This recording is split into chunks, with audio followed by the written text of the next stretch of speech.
నమస్తే, మీరు చూసిన దేశం కోసం మన రైతు కలకొండ విలేజ్ మాడుగుల మండలం రావడం జరిగింది. చూడండి, మనకి ఇక్కడ వచ్చేసి రైతు వచ్చేసి మనకు కలకొండ రాములు గారు. అయితే మనకి సాధారణంగా కీరా దోస అనేది ఎక్కువగా అయితే మనకు రైతులు సమ్మర్ వేసవిలో బాగా పండిస్తుంటారు. ఇంకా మ్యారేజెస్ సీజన్లో కూడా ఎక్కువ పండించడానికి ప్రయత్నం చేస్తుంటారు. కానీ మరి సార్ వచ్చేసి ఇక్కడ అలా కాకుండా ఒక డిఫరెంట్ వేలో పండిస్తున్నారు. మరి పండించినటువంటి పంటను కూడా బైబ్యాక్గా తీసుకుంటున్నారు. దాంట్లో వీరు పండించినటువంటి కీరలో ఒక 2-3 రకాలుగా గ్రేడింగ్ చేసి ఇస్తూ ఉన్నారు. అసలు ఈ పంట గురించి పూర్తి వివరాలు మరి వారిని అడిగి తెలుసుకునే ప్రయత్నం చేద్దాం. ఓకే, నమస్తే అండి. నమస్కారం. నా పేరు కలకొండ రాములు. మాది గ్రామం కలకొండ, మాడుగుల మండలం, రంగారెడ్డి జిల్లా. సార్, మీకు వ్యవసాయ అనుభవం ఎప్పటి నుంచి ఉంది సార్? దాదాపు నేను 2009 నుంచి వ్యవసాయం చేస్తున్నాను సార్. 2009 నుంచి. మీకు ఎంత ఉంటుంది సార్ భూమి? మాకు 6.5 ఎకరాలు. 6.5 ఎకరాలు. ఈ పొలంలో మీరు ఏమేమి పండిస్తుంటారు? జనరల్గా అయితే పత్తి, ఇంకా యాసంగి సీజన్ అంటే ఇప్పుడు జనవరి రబీ సీజన్ అంటారు కదా, ఆ సీజన్లో ఇంత వరి వేసుకుంటాము. ఓకే. అట్లాగే కొన్ని ఆవులు కూడా ఉన్నాయి కాబట్టి వరి మనకు తినడానికి అవసరం, గడ్డి కూడా వాటికి అవసరం కాబట్టి ఖచ్చితంగా వరి వేసుకుంటాం 2 ఎకరాలంతా. ఓకే సార్, అయితే మనకు ఇప్పుడు ఉన్నటువంటి పంట ఏంటి సార్ అసలు ఇది? దీన్ని అంటే అందరు ఏమనుకుంటారంటే ఇది దోస జాతికి చెందిందే. అంటే కీర అంటే ఇప్పుడు మనం తినే కీర కాదు, అది వేరే అంటే దీన్ని గెర్కిన్ అంటారు వాస్తవానికి. Okay okay. ఇది గెర్కిన్ క్రాప్ అంటే ఇది ఎక్స్పోర్ట్ క్వాలిటీ, మొత్తం మన ఎక్స్పోర్ట్ చేయడానికే వస్తుంది. ఇప్పుడు మన లోకల్ మార్కెట్లో దీన్ని ఎవరు తీసుకోరు, ఇది వాడుకోరు కూడా. అది మన వెంకటాపూర్ దగ్గర కంపెనీ ఉంటుంది, అక్కడ ప్రాసెస్ చేసి బయటికి ఎక్స్పోర్ట్ చేస్తుంటారు. అది ఇప్పుడు ఎంత ఉంటుంది సార్ ఇది వేసుకున్న వరకు? అంటే ఈ ఏరియా ఈ పంట వరకు ఈ పంట ఇది దాదాపుగా 80 రోజుల కాలపరిమితి దీన్ని. 80 రోజులలో అంటే దాదాపు మనం విత్తనం పెట్టినప్పటి నుంచి మంచిగా మెయింటెనెన్స్ చేస్తే 28 నుంచి 30 రోజుల లోపలనే మనకు దిగుబడి ఫస్ట్ కోత వస్తుంది అనమాట. ఓకే. అక్కడ నుంచి ఇంకా డే ఆఫ్టర్ డే అంటే ఒక రోజు తప్పించి మరొక రోజు కోత కోసుకోవాలి. సేమ్ మన బెండ రకమే అనమాట. ఎంత విస్తీర్ణంలో మీరు వేసుకున్నారు సార్? అంటే ఇప్పుడు 2 ఎకరాలు ఉంది సార్ నాది. 2 ఎకరాలు. అంటే ఈ పంటకు సంబంధించిన విషయాలు అంటే మీరు ఎక్కడ తెలుసుకున్నారు మరి ఇది వేయచ్చు అని? అంటే ఇప్పుడు ఫస్ట్ మన ఈడ శేషాయకుంట ఉంది కదా, అది నల్గొండ జిల్లాకు వస్తుంది. అది ఓకే. వాళ్ళు పాండు అని అక్కడ పాండాయక్ అని ఉంటాడు. అయితే ఫస్ట్ వాళ్ళకి ఎట్లా వచ్చిందని మనకు తెలియదు. మేము తర్వాత ఆయన తెలిసిన తర్వాత ఇట్లా గెరికిన్ బాగుంటుంది అని కలిసినప్పుడు చెప్తే సరే మీరు చేస్తున్నా అంటే వాళ్ళ ఏరియాలో చేస్తున్నారు దాన్ని. ఓకే. చేస్తే సరే మేము కూడా ప్రయత్నం చేద్దాం, ఒకసారి రండి అని చెప్పినాం మనం. అయితే మేము ఫస్ట్ ఏంటంటే మీకు ఎర్ర పొలాలు ఉన్నాయా, ఎర్ర పొలాలు వాటర్ సోర్స్ ఉంటే దాన్ని చల్లుకోండి, లేకుంటే వద్దులే అన్నాడు ఆయన. అంటే సరే మీరు అయితే రండి ఒకసారి అని వచ్చిన తర్వాత వచ్చినప్పుడు ఈ పొలం అంతా చూపించినాం. చూపిస్తే ఓకే అన్న పర్లేదు వస్తుంది దీంట్లో వేసుకుంటే బాగానే ఉంటుంది అని అన్నాడు. ఇప్పటికి 3 క్రాప్లు, 5 క్రాప్. అంటే మెయిన్గా ఈ పంట వేసుకోవాలంటే మనకు స్పెషల్గా ఎర్ర నేల ఉండాలి, సరిపడా నీళ్ళు ఉండాలి. ఇంకోటి ఏంటంటే మొత్తం నల్ల మట్టిదైనా వస్తుంది, రేగడి. మొత్తం ఎర్రదని ఉండాలి, మొత్తం నల్లదని ఉండాలి. ఈ కలతలు ఉంటే కొంచెం ఇబ్బందికరంగా ఉంటుంది. ఇప్పుడు ఇది మొత్తం ఎరుపు కాబట్టి మంచిగా వచ్చింది చూడు. ఇప్పుడు వాళ్ళు తెంపే కల్లా ఏముందంటే కొంచెం గలుసు ఉంది, అక్కడ చెట్లు నికమ్మే ఉంటాయి. అప్పుడే అంటే గట్టిగా ఉండదు మనకు భూమి కూడా, గట్టిగా ఉండే అంటే ఇప్పుడు ఈ ఎర్రమట్టి దాంట్లో కొంచెం వండుతో కూడుకున్న ఎర్రమట్టి అయితే ఇంకా బెటర్. సరే, అంటే మనం ఒకవేళ అంటే వీళ్ళతో ఎట్లా మళ్ళీ టైఅప్ అవ్వడం అంటే ఇంకా వాళ్ళే వస్తారు, మనకేం చేస్తారంటే ఫస్ట్ సీడ్ ఇస్తారు. సీడ్ ఇచ్చినప్పుడు అగ్రిమెంట్ చేసుకుంటారు అనమాట. ఓకే. ఏముంటుంది సార్ దాంట్లో? అగ్రిమెంట్లో ఏముంటుంది అంటే సో అండ్ సో అంటే ఇప్పుడు మీరు అడిగినట్టే మన పేరు, ఊరు అన్నీ ఉంటాయి. వాళ్ళ పైన ఏముంటుందంటే వాళ్ళ లెటర్ ప్యాడ్ మీద వాళ్ళ అడ్రస్, కంపెనీ అడ్రస్, వాళ్ళకి సంబంధించిన మేనేజ్మెంట్ యొక్క నెంబర్లు, వాళ్ళ కోట మొత్తం ఉంటుంది.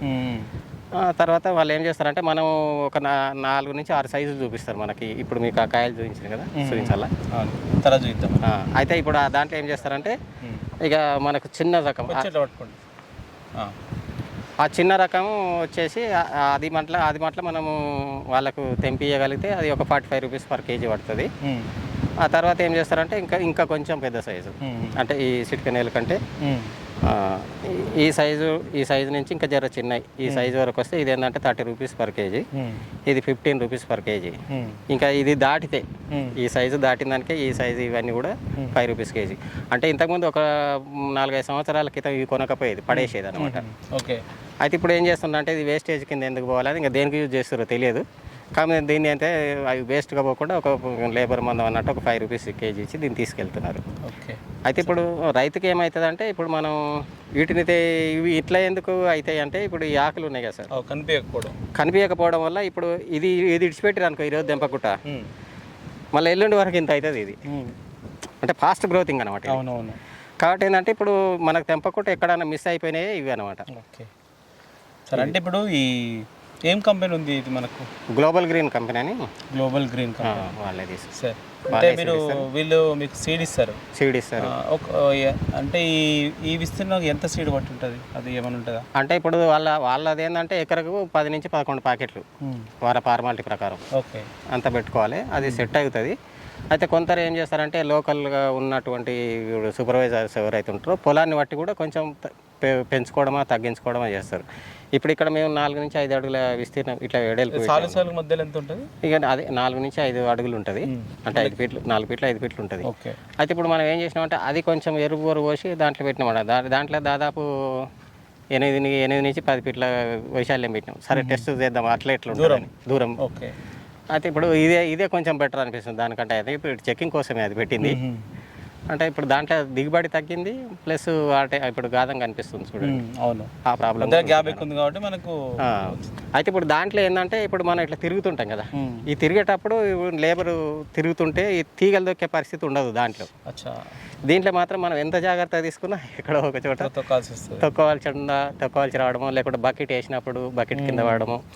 ఈ తీగ తప్పితే ఇప్పుడు ఇక్కడ డ్యామేజ్ అయింది కదా సార్, ఇంకా అది వేసి ఇంకా అయిపోయినట్టే దాని పని. ఇప్పుడు వేరే క్రాప్ అయితే ఇప్పుడు ఆ పత్తి చెట్లు అట్లా ఉన్నాయి అనుకో, ఒక మొక్క ఇరిగినా కానీ కనీసం ఇంత తోలుపట్టున అది బతకగలుగుతుంది. ఇది బతకదు, ఆడిపోతుంది అది అంతే. అట్లా సార్. అయితే ఇప్పుడు మీరు టైఅప్ అయినప్పుడు సీడ్ ఇచ్చారు, తర్వాత అంటే డిసీజెస్ మేనేజ్మెంట్ కానీ, తర్వాత మనకు మొక్క పెరుగుదలకు కానీ, ఈ కావాల్సిన న్యూట్రిషన్స్ కానీ ఇవన్నీ మళ్ళీ మీరే పెట్టుకోవాలన్నా లేకపోతే అక్కడి నుంచి ఇస్తుంటారు? అంటే ఇప్పుడు ఫస్ట్ టైం ఇచ్చినప్పుడు ఏం చేస్తారంటే మనకు తెలియదు కదా, తెలియనప్పుడు మొత్తం మెయింటెనెన్స్ వాళ్ళే, ఒక క్రాప్ మొత్తం వాళ్ళే చూపిస్తారు.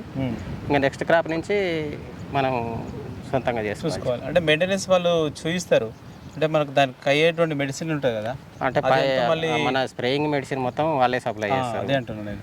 అయితే కాకపోతే ఏంటంటే మనం ఇప్పుడు అడుగుబందు బస్సాలు వేసుకుంటాం కదా, ఫర్టిలైజర్ వేసుకుంటాం కదా, ఫర్టిలైజర్ కూడా పోయినసారి సప్లై చేసారు వాళ్ళు 28. ఈసారి ఫస్ట్ టర్న్ ఇచ్చారు, సెకండ్ టర్న్ ఇవ్వలేక మేమే వేసుకున్నాం. ఓకే. అంటే ఫస్ట్ కోతకి ఇవ్వలేదు?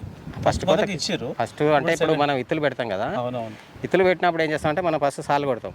సాలు కొట్టిన తర్వాత వాళ్ళు గుల్కలు అది ఇది ఇస్తారనమాట. కొంచెం అంటే ఎరు పురుగున్నా లేకుంటే ఏమైనా డిసీజ్ కలిగించే క్రిములు ఏమైనా ఉన్నా చనిపోవడానికి గుల్కలు ఇక అవి ఇస్తారు. అవి ఫస్ట్ పోయాలి, ఈ ఫర్టిలైజర్ కలిపి పోయాలి. పోసిన తర్వాత డ్రిప్ పరుచుకొని అవి పోసి తర్వాత ఈ ఇత్తులు పెట్టుకొని నీళ్ళు ఇవ్వాలి అనమాట.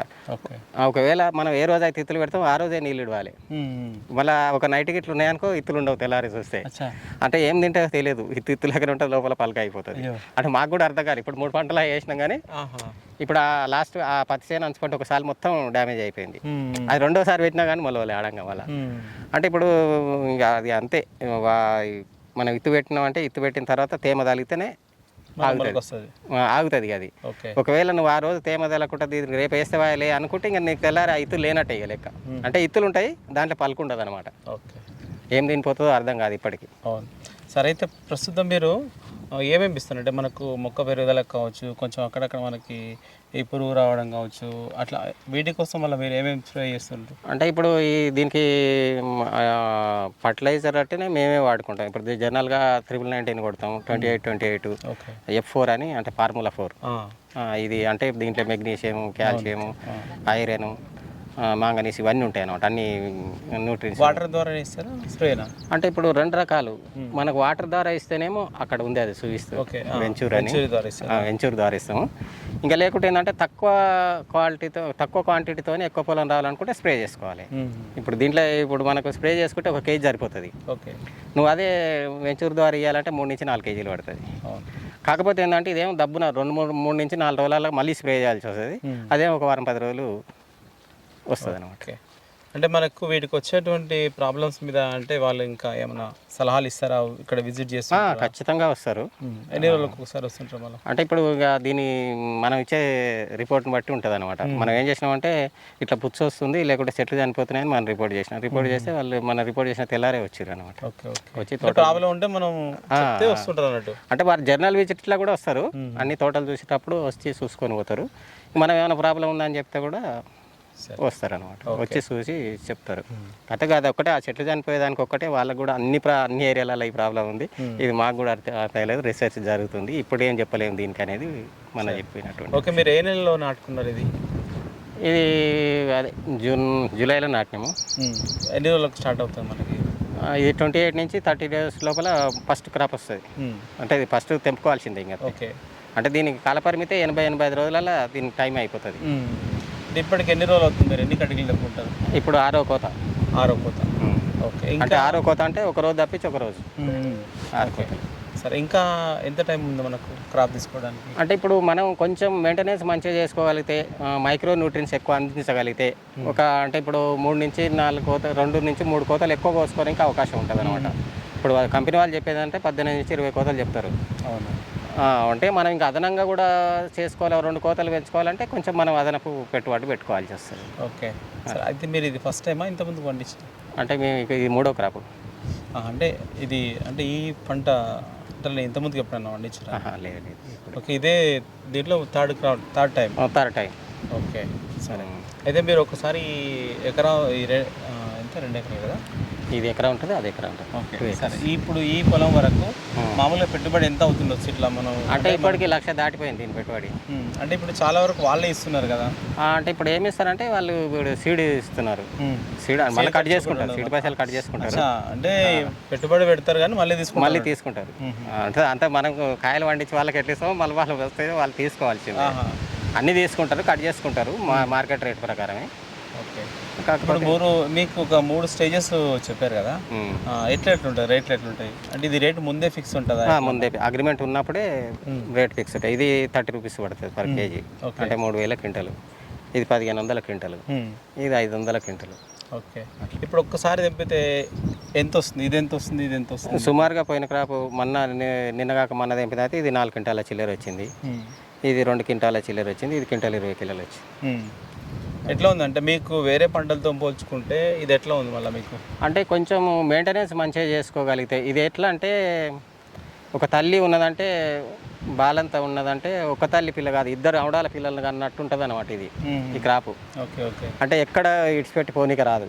ఇవాళ ఉన్నావా, ఇవాళ వాళ్ళ తెంపినవా, మళ్ళీ రేపు దీన్ని చూసుకోవాలి, మైక్రో న్యూట్రియన్స్ ఎక్కించుకుంటావా, మందు కొట్టాలన్నా ఏం చేయాలి, ఎప్పుడు భార్య భర్త ఖచ్చితంగా దీంట్లోనే ఉండాలి చేసుకుంటే. ఈ 85 రోజులు మాత్రం ఖచ్చితంగా దీంట్లో ఉంటేనే అది తోట. నేనేదో ఈడ పెట్టినా, నేను ఈడేసినా, నేను ఎడకపోయేస్తా అంటే మాత్రం దీని జోలికి పోకూడదు. అంటే వేరే కూరగాయలు పండించుకొని రైతు అమ్ముకునే దానికి దీనికి ఎట్లా ఉంటుంది? అంటే మనకు టెన్షన్ లేకపోవడం ఏంటంటే మనకు ముందే రేటు తెలుస్తుంది, మనకు వర్కౌట్ అవుతుందా కాదని ముందే తెలుస్తుంది కదా. ఈ కాయ నీకు ఈ రేట్ ఇస్తాం, నీకు వీలైతే వండిస్తాం, లేకుంటే లేదు. అంటే మనం ఇప్పుడు వేరే పంటలు పండిస్తాం, లేకుంటే టమాటానో, లేకుంటే దోసకాయనో, లేకుంటే బెండనో ఏదో ఒక కూరగాయ వేసుకుంటే మనం తీసుకుపోతాం. అంతా తీసుకుపోయిన తర్వాత మార్కెట్లోకి పోయిన తర్వాత 5,000 తెలియదు, 10,000 తెలియదు, 20,000 తెలియదు. ఇది ముందస్తే రేటు తెలుస్తుంది కాబట్టి మనకు వర్కౌట్ అవుతుంది అనుకుంటే పెడతాం, లేకుంటే లేదు. కాబట్టి ఇది ఆ తోటల కంటే ఇది బెటరే అనుకోవాలి. Okay. Sir, thank you sir.